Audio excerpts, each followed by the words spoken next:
Hello everyone and welcome back to this video. I'm so excited about this.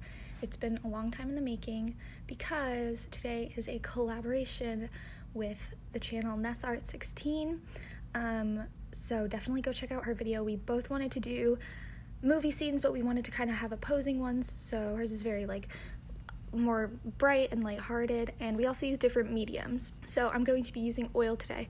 But once you're done with this video, please go check that video out. I'm so in awe of her talent. It's just amazing. But yes, basically I don't usually pre-mix colors, but I figured I'd do it for the footage.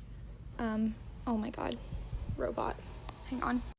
Okay, anyways, this is, I guess I'll just give some advice based off of this video because it's not really a tutorial, obviously. This is my third portrait that I finished, or actually my fourth, and it's my third one that I'm putting on this channel.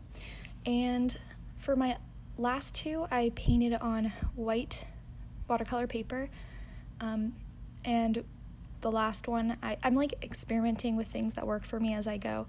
But on the last one, I primed it with white acrylic. On this one, I primed it with gray because it's a really dark painting, and I wanted, or a dark photograph that I'm basing this off of, and I wanted the colors to be very true to what the photograph was, which I had some trouble with, but it's a learning process. I have always had trouble being bold enough to put dark colors down in high school. I had an art teacher who was always saying don't be afraid to use dark colors because you don't learn unless you kind of step out of your comfort zone there. So throughout the painting, I kept going back to this one part next to his eye that was super dark in the picture, but I couldn't really get the values to match. So I guess another piece of advice is that values are super mixed, and I'm pretty sure every single painting tutorial video ever on the internet has said this, but eye whites are not white, and in this picture, his eye whites are actually pretty dark. It can depend on ethnicity and skin color and eye color, depending on what your eye white comes off as. Sometimes it's blue. In this case, it was kind of an orangish red, and I had some problems with the left eye that I kept going back to fix.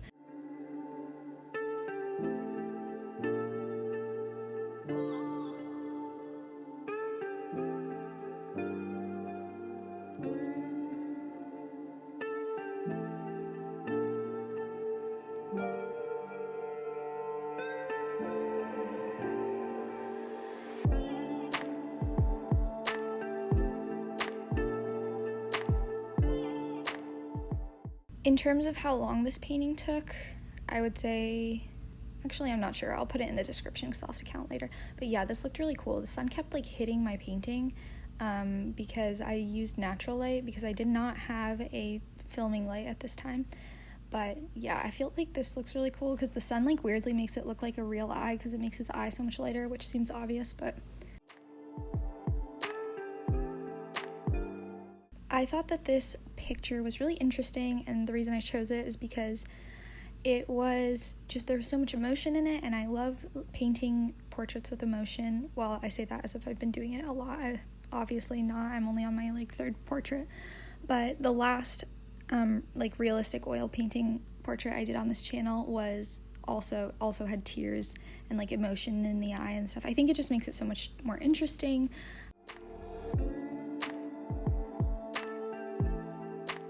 Another big problem I had with this painting, and by the way, I'm only pointing this stuff out not because I don't think it's a bad painting, I'm happy with it, but I mean, you can always improve, so it's good to learn.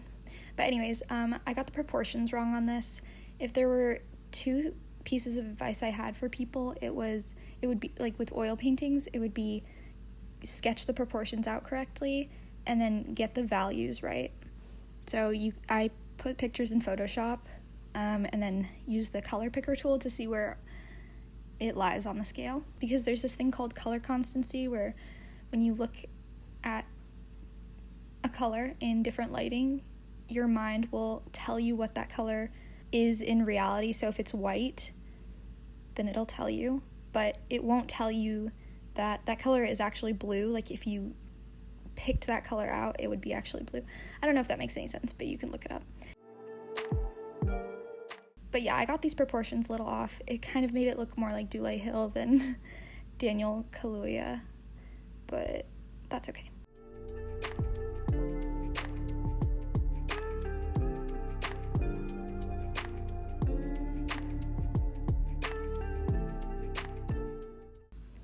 And I wanted to show some of these processes in regular motion, especially the tear, because I think it's so interesting.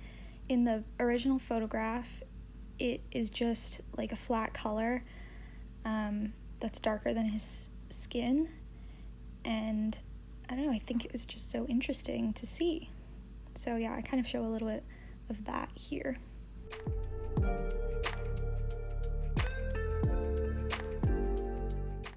Also, a big weakness of mine is lips. I don't know why, but I cannot get them. I think I am okay with what I did on this one, but normally I have a lot of trouble.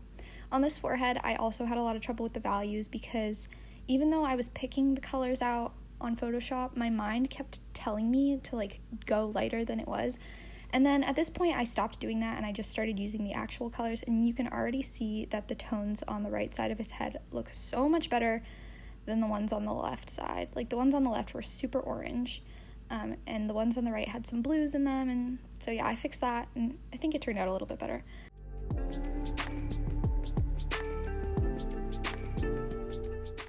And the third thing that I would like to improve on, or I don't know if it's the third thing, I haven't actually been counting, so I'm not sure why I said third, but ears are hard for me. I really have a lot of trouble with those. So they look a little bit like chicken nuggets or something, but that's okay. And then clothes is the last thing that I want to improve on because I'm not really used to drawing clothes. Human skin has a lot different texture than layered fabric, so I'd like to improve on that over time, so I kept it kind of loose and more abstract. And for the background, I hate backgrounds. Sorry, this is such a pessimistic video. I don't hate backgrounds, I just don't know how to do them very well yet, but I think I kind of like abstract backgrounds that don't interfere with the painting. I know some painters do like a little bit of mixy. I don't know why I said that, but this seems like a cool thing to do. And on my last painting, which I can put up in the cards, I did a similar background and I actually really liked it. I think it didn't take away from the details in his face, but I think it also enhanced and kind of drew attention to it without being like a plain acrylic gray background.